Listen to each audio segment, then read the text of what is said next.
shirkan jaraa'id ee qabteen macallimiinta wax ka dhigta dugsiyada quraanka kariimka ee magaalada Boorame ee xarunta gobolka Awdal iyo waxba kama jiraan ku tilmaamay in wax mucaawimo oo raashin la soo gaarsiiyay macallimiinta quraanka oo ay hore xukuumaddu u sheegtay mucaawimo raashin ay gaarsiinayaan macallimiinta iyo dadka danyarta ee uu saameeyay xanuunka COVID-19 waxaana ay macallimiintan arintaasi ay ku dhaliileen maamulka gobolka degmada iyo isku duwaha afooyinka iyo keedka raashinka ee gobolka Awdal waxayna sidoo kale ay fariin u direen madaxweynaha Soomaaliland 500 oo macallin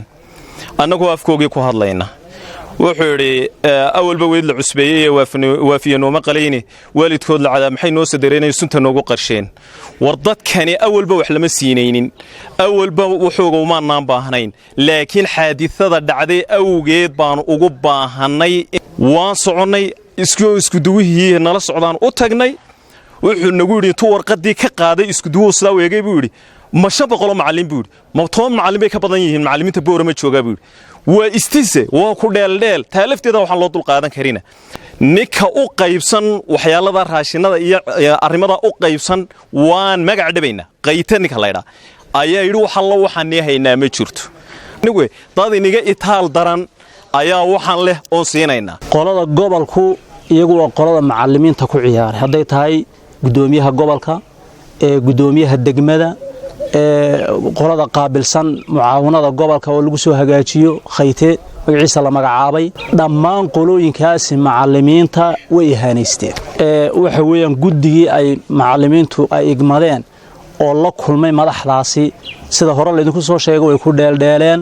waxayna direen waxba la'aan haddana waxa ka sii daran been bay gudbiyeen ay yiraahdeen macallimiintii degmada Boorama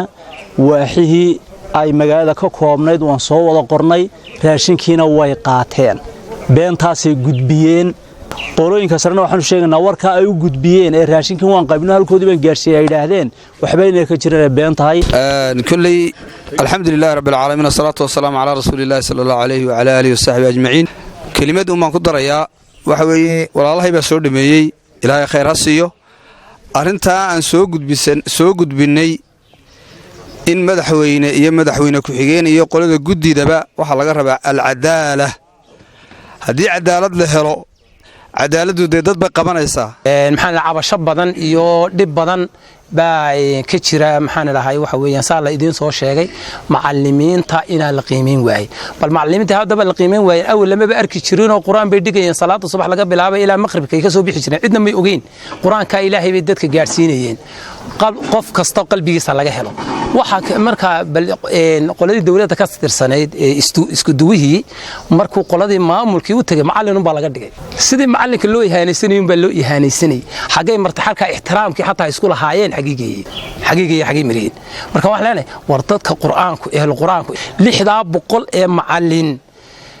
26 dad ka badan bay hayaan waa dadkaad maamulayeen waa dadka mas'uulka ka ahaydeen ma waxaad ugu tala gasheen marka inay gaasho ku dhintaan dhinaca kalena warmurtiyada ay soo saareen macallimiinta wax ka dhigta dugsiyada quraanka kariimka ee magaalada Boorama ayaa wax warbaahinta u akhriyay Farxaan Xuseen Shire halkan aan isku soo taagnay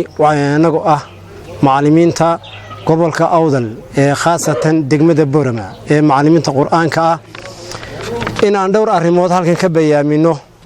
awalan marka horeysa intaan guud galin barnaamijka shirka jaraa'id waxa aan mahadnaq ballaaran aan u jeedinayna khaasatan macallimiinta degmada Boorama hadana ee quraanka gudida abaaraha ee marata aafada ee gobolka Awdal iyo Salal oo marata taakulayn ka qayb qaatay macallimiinta ilaa 500 oo macallimiinta quraanka ina caawiyaan marka taasi aad bay u mahadsan yihiin waxaan leenahay jasaakumullahu khayru jasaa shirkeyga jaraa'id maanta waxa uu daaran yahay annaga oo ah gudida madaarista ee xifdiga quraanka ee gobolka maragta Awdal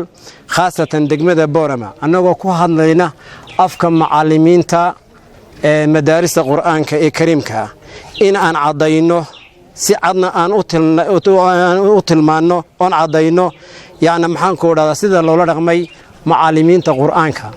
xaaladaha ka jira gobolka Awdal awgeed ayaan maragta shirkan jaraa'id soo joogsanay qodobka koobaad marka u horeysa waxa aan Ilaahay subhanahu wa ta'ala aan ka bariyana in xanuunada iyo dhibaatooyinka jira iyo cudurkan COVID-19 oo masiibooyin badan ka dhasheen dhaqaale burbur xayiraad badan ay ka dhalatay ilaahay subxaanahu wa ta'ala inuu inaga dulqaado qodobka labaad maaragtaa wasaaradda awqaaftu in ID cardna ay siinayso raashina ay ku qaadan doonaan marka dambe nidaamka caynkaas tiina waxay noqotay wax aan waxba ka jirin oo macallimiinta haba yaraatee ayna nidaamkii ay sugeynayeen ay filanayeen ay diiwaangelintii in ay wax ku helaan waliba maxaanku ay ku helaan tii waxaan waxba ka jirin bay noqotay sababtoo ah waliba waxa halka ku sii jira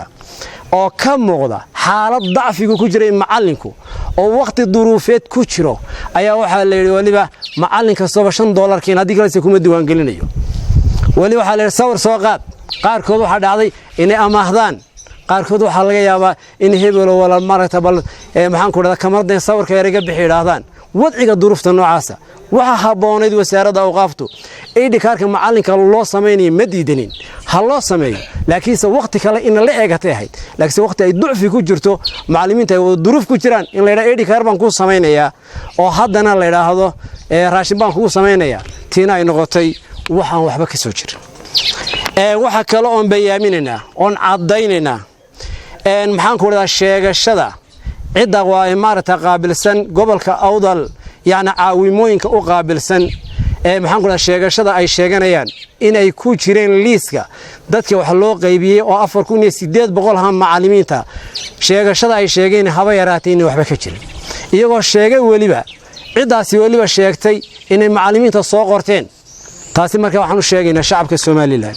madaxda qadarinta le Soomaaliland inaan wax alla wax ka jira ayna jirin macallimiintii hadda waxa kala taagan waa gududii maaragtaa degmada ee quraanka iyo macallimiinta wada aragtaa may way taagan yihiin wasaaradda maaragtaa awqaaftuna xogogaal bay u tahay hadii qadiya waxa kale oo cadeynayna in aan la kulanay maamulka gobolka heer degmo iyo heer gobolba in aan la kulmanay arinta anagu kala xaajoonina waxay noo sheegeen in liiska haba yaraatay maaragtaa wasaaradda awqaafta ka soo baxaya ee macallimiintu ku duwaan gashan tahay ee sida aad maaragtaa si fiican waliba aad loo sajilay inayna ku amal falaynin aan macallimiinta waxba haba yaraatay lagu siinayo socda wiil anaga inoo qaarkood waxa nagu yiraahday way noo qoreen iska socda heer waa maaragtaa taasi يعني مراحل بدن بان نلا soo martay kama sii sheekeyn karno intaasaan ku sii dhaafaya waxa kale oo maaragta ugu baaqaynaa